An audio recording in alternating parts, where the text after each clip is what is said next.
Hi there, this is Bibi Cameron here. Welcome to a new video.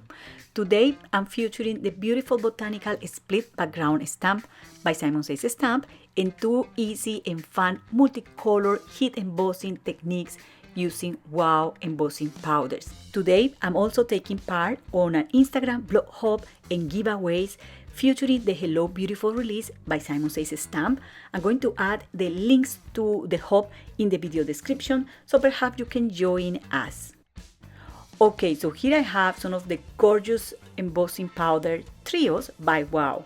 I have been playing with these behind cameras for many of my latest blog posts and I'm loving them. There are 4 new trios. This one here is called Ancient Jewels. These are opaque and they have a lot of little particles of ultra high gold embossing powder, and when it melts, it just gives an stunning texture. Summer Scoops Trio embossing powder looks like sugar. That is forbidden to me so that I see it everywhere, but I'm pretty sure you can see the sweetness of these embossing powders as well. These are translucent and the colors are vibrant.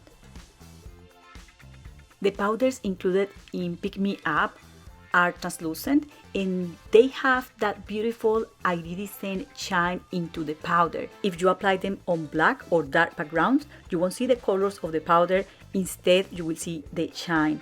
I really like the minty and the gray color from this trio, and I want to show you how I quickly do a multicolor heat embossed background for a card using these two embossing powders. So first I stamped the image from Botanical split background on a piece of cardstock using Versamark ink, and I applied the different embossing powder colors one by one.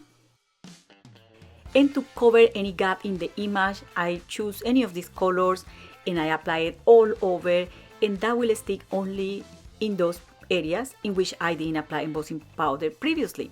So all I have to do is to heat up and voila, we have a multicolor heat emboss panel. How easy was that?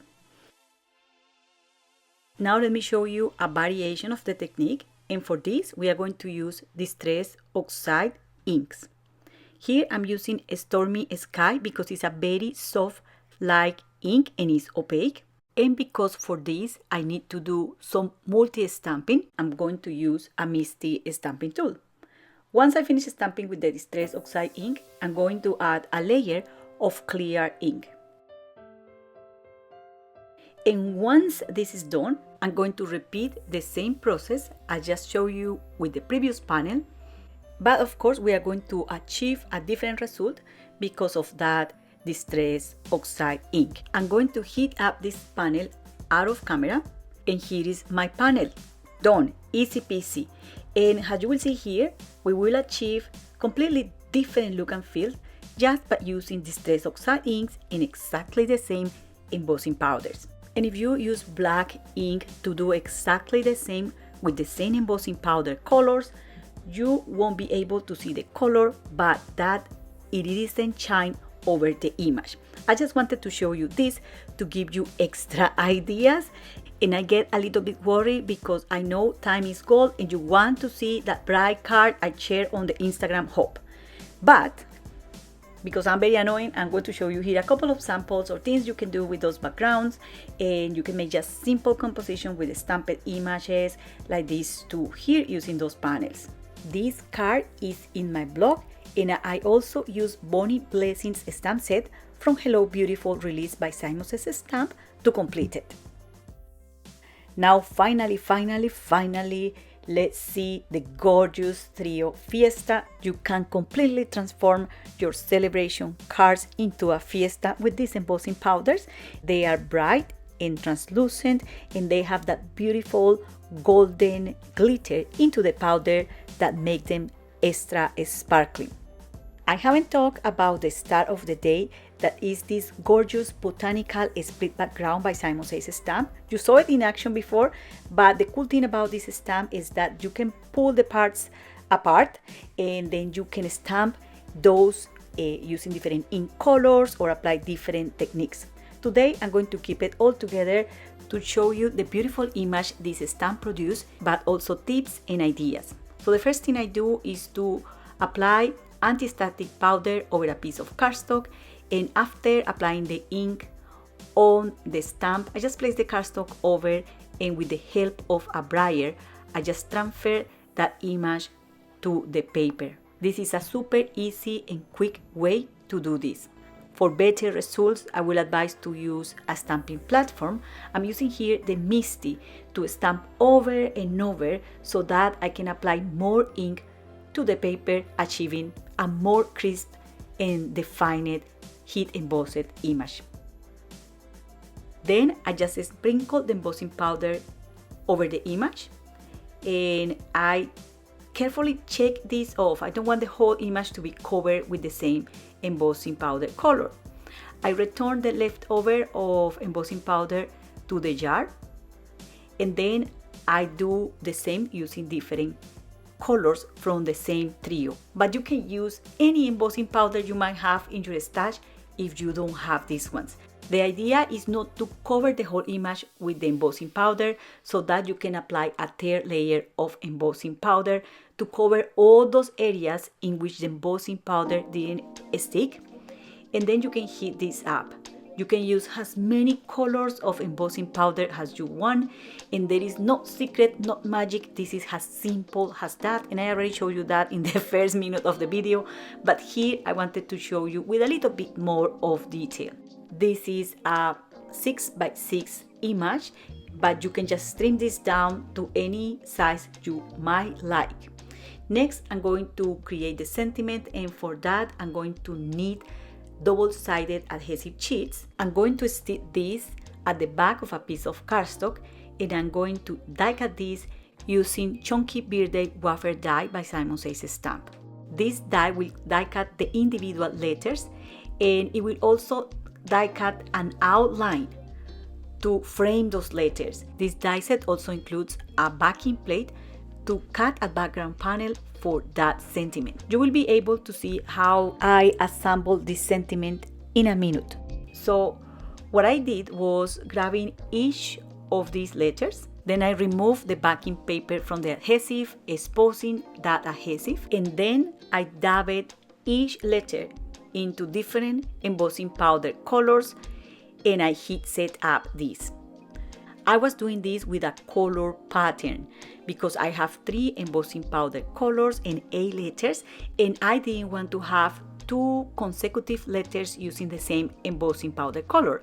So I planned this very quickly, and I added the same embossing powder color to letters that are 4 spaces from the other one. I really don't know how to explain this in English, but what I did was applying this strawberry embossing powder over the B, the T, and the Y, and then I applied the other powders like so on other letters. And this was a quick way to do it. I avoid extra mess with the embossing powder flying all around. You can do this inside a box or anything. I'm using one of the containers from my dream box that they come very handy to do things like this. I have like 3 spare ones, so I'm using them to spray things, and they are easy to clean as well. I place inside a piece of paper that will allow me to collect that leftover of embossing powder that is sitting there.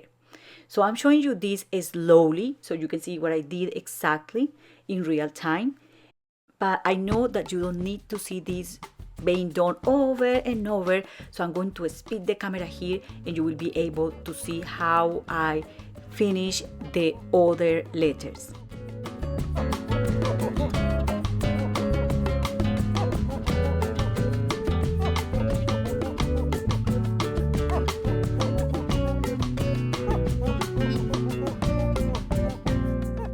Something important to say is that there are some double-sided adhesive sheets that are heat proof, and those are the ones that are recommended to do this.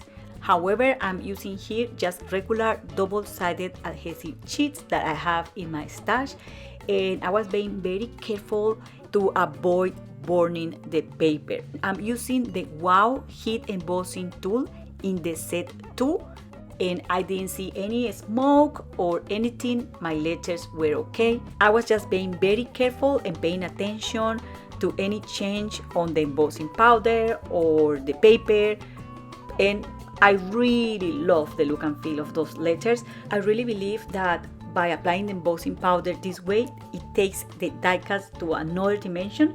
And to finish this, I die cut a piece of vellum using the backing die, and I also die cut another piece using 300 grams cardstock, and I just adhere all the letters over that piece. I wanted that piece to keep all the letters together so I could easily apply glue at the back of each letter. I also glued down the outline piece onto the background piece, and then I glue every letter in place. I also decided to add those inner white die cuts or the inner lines of the letters as well. To add a little bit of dimension, I added this double-sided adhesive tape at the back of the sentiment, and I adhere this to the panel. To finish this card, I adhered this onto a C6 card base, and that was it. So that's all for today. I hope you enjoyed this video. Do not forget to subscribe to my channel or to visit my blog for more ideas and inspiration. I hope you can hop with us over Instagram and participate on the giveaways as well. Thank you very much for watching and happy crafting. Bye!